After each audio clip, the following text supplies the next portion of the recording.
But back then it was, the bridge would beat you to death, and lucky it didn't kill you. All them plates jacked out of shape on it, now that's all changed. But it was kind of trick riding down there. But it was open shit, just pull out on the beach. If you like that place, hit that throttle, sink that back wheel, and you're there for the night, you know. It's just, nobody screwed with you down Beaches in this country are all. there. Yeah, it's all going to hell now. Do you have a favorite place to tattoo, or that you have tattooed?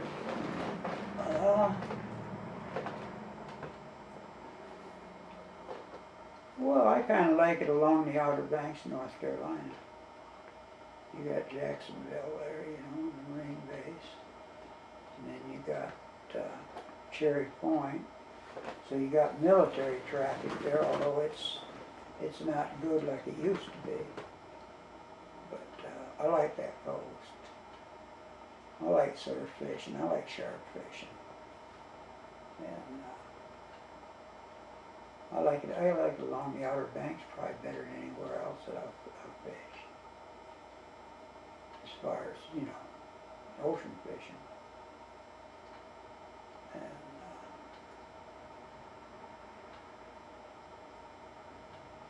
I always kind of liked, we was just talking about the other night, smallest store in the world. Hot Springs. Hot Springs. And I thought I liked it a lot better than I did. Because I was never there for a lot of years in the summertime. It's a hot son of a bitch. I was always there fall, spring, or right in the winter even wasn't bad. And that used to be a nice drop-off for carnies. You could go in there and work. Kind of pick whatever you wanted. And of course that all died when the gambling went out and the horse racing. I guess they got the horses back in there now. But I used to like that area for being inland, you know. But I like the coast. I like where I can smell salt air. It don't smell like Kentucky, does it? Yeah, those mosquitoes in Arkansas about carry you away in the summer. Huh? Those mosquitoes in Arkansas about carry you away in the summer, man. Talking about the heat, man. Yeah, I don't know if the heat's worse or the mosquitoes are worse, but No, Yeah, I'd never black been there fly, to they catch still that. got I just, black fly on. through the years, I never realized the part of the year that I'd always be there was spring, fall, or occasionally in the winter. And then I ended up down there right in the middle of summer. I piss on this. Oh, damn. It's hotter than heck in here in the summer. Well, can't even breathe. And I don't know, there's a few other places that are okay. did you ever meet, I'm kind of changing gears on you here, but it just popped in my head. Because we were talking about Bob Shaw, but did you ever meet Bert Grimm? Yeah. What'd you think about Bert Grimm? Tell me, you He was a funny old fart. You know, he just, I don't know, I wasn't impressed really one way or the other with him, you know. It's just, I don't know, he's a nice enough guy, but he's somebody I never could get, even though all the years and everything, you know, with him, I just never could really get interested in him, you know. It's, you could hear about his goddamn photo thing and all that shit. And, you know, he's just a nice old guy, but I don't think I really connected him with tattooing in my head. And I don't know, he He didn't impress me one way or the other, I guess. So we had talked a little bit about just the line weight of it, you getting into single needles or fine line work, and how that was different of the time. What made you get into that? I mean, why did that lead? Why were you into fine line work at the time? Did you just see the lines and think, oh, this doesn't look good, I would rather do it thinner? Or tell me about where that idea came from the beginning. Well, you know, I've kind of wondered about that myself because nobody else had any damn interest at all in it. You know, and I think what it was, I used to do a fair amount of pinstriping. And I think there may have been some connection there between the nice fine lines you could put on an automobile or a motorcycle. Why not on the skin? Why not? Because nobody wanted to. You know. But Greg Irons is the one that he's the one that actually brought fine line out into the light. I kind of wish we'd have been in a little better agreement with things when he died than what he was, but you can't change that. But shortly before that, like she said, I had that little flash company, and I'm running it, and what was it, Philly Convention? National. And I end up between Greg and Jack Rudy. They seemed to have the idea that they could tell me how the fuck to run a flash company. No, I don't think so. So shit hit the fan pretty good. So when he got killed, I and him weren't the best of friends. And Jack, he's just sort of got over it, not really. But I and Jack managed to get by. All those guys were doing fine line. Jack was doing it. Greg was doing it. He was doing it. Jill Tom. Well, see, it wasn't the line work wasn't the problem there. It was how I was marketing my stuff, which is none of their fucking business. They could sell it however the hell they wanted to, and I'd do the same. But they seem to think that, well, Jack still has a little bit of that attitude. Not towards me, he knows better, but I mean, he lays it hard on some of these kids that are, once they start showing some promises, when he starts on them, just like he got on the kid over there. That poor shit didn't go. Kid's been busting his ass, and he's finally got where he can tattoo. But then Jack comes around just grinding his ass. I mean, the kid, he's worked hard and he's come a long ways, but he's one of these guys, like I told him, you're too goddamn good-natured to be a tattoo artist. I said, put a little something in your goddamn pocket and stick it right in somebody's head for them. I said, if you're going to make it in this business, you can't be a pussy. But I don't know if the kid's going to make it or not. I haven't seen him at a convention only once since then. But Jack just come down hard on him for no reason. It was none of his business. He made it a point to walk over there and grind the kid, you know.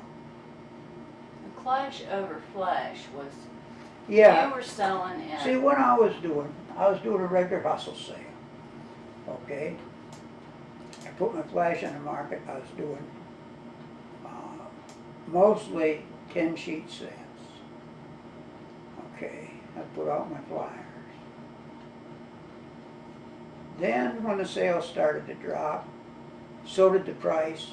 At the same time, a new set hit the market. What they call a step down sale. And then I started folding it over. And you could save more if you buy the last 2 sets I done. Or the last 4, however many. And it's going along good. I ain't having no trouble with my customers. Some of them, if they wanted it right then, they bought it right then. If they wanted to save the money, they could save the money. I stayed the same pattern, so they knew what was coming up. And well, they just didn't think that was the way to do it. Well, we had a little disagreement there. Simply nobody tells me what the fuck to do with my stuff, you know. They were selling, what, $10 a sheet or something, and you were selling at, like, your Now, sets we was starting out money-wise to start with. What was biting their ass is they knew when I was cutting price, I was still selling. They was holding price and nothing was moving. Yeah, but their original sets were only 5 sheets. They were getting, for 5 sheets, what you were getting for 10. That's where the rub came in. They wanted you to jack your price No. up. No, no, Huh? no. We agreed on that, moving the price up. That was all, that was a separate little short conversation. Mm. And so the prices were already moved up. It was the marking them down as the sales went down. And what the hell, they could do the same. If they didn't want it, that's okay. Jack was going to tell him what to do. That would never work. Do what? I said, Jack trying to tell you what to do would never work. No. Well, you must have been making them nervous for them to care so much about it or something. Yeah, So, that's what I kind of told them. I said, I must be biting you in the ass or you wouldn't give a shit. Renegade was writing regularly. This was before your plastic boxes and your little computers and all that crap.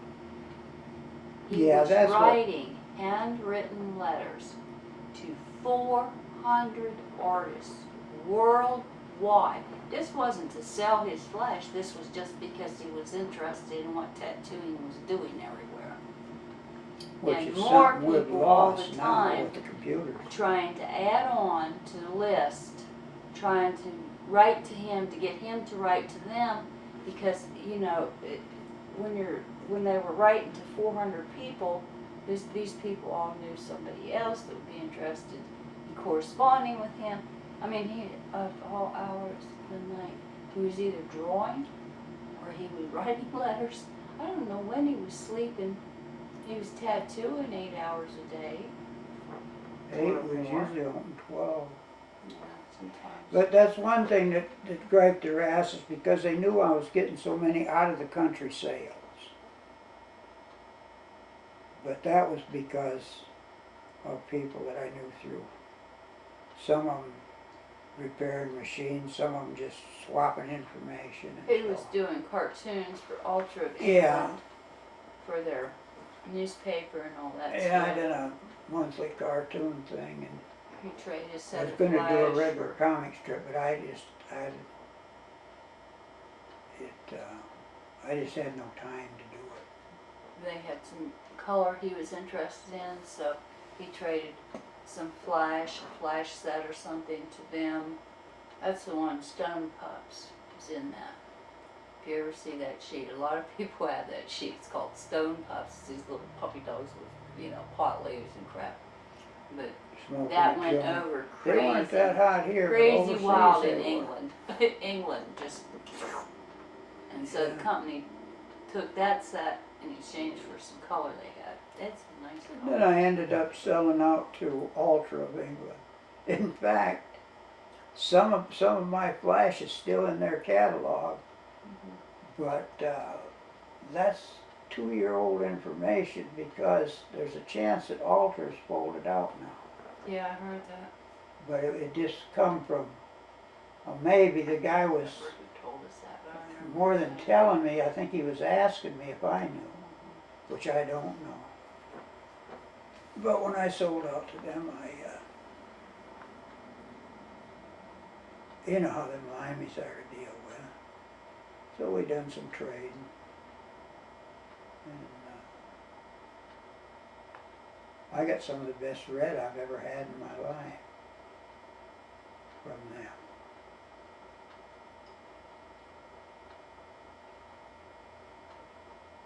He did a But, set of cartoons on how to take care of your tattoo.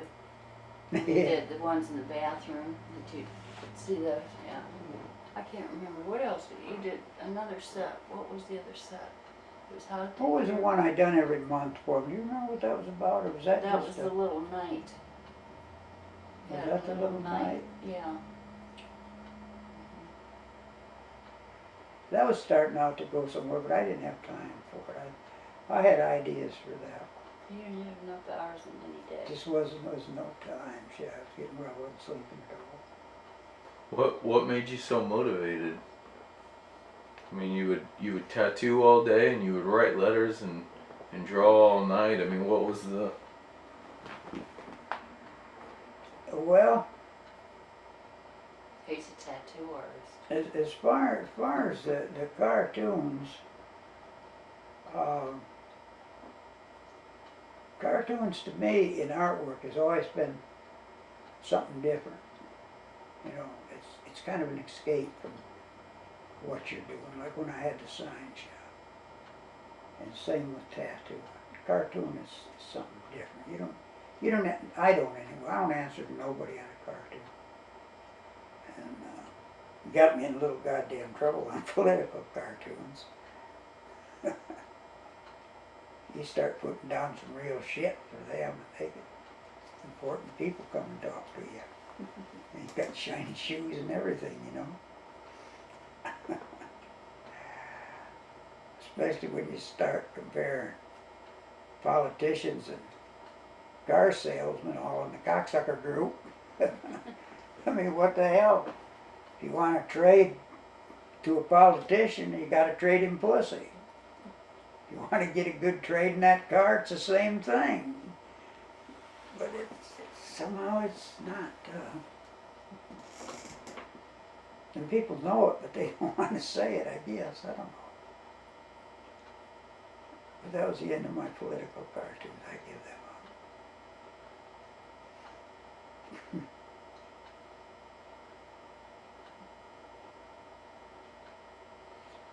up. What, you know, we're doing this and we're trying to capture almost like the magic of tattooing. And you know that, you know what that magic is, and I know what that magic is, but people, they come in with their phones and give me this. Yeah. I don't want none of this shit because I want something, I don't want none of this shit because everyone's got this, but I want these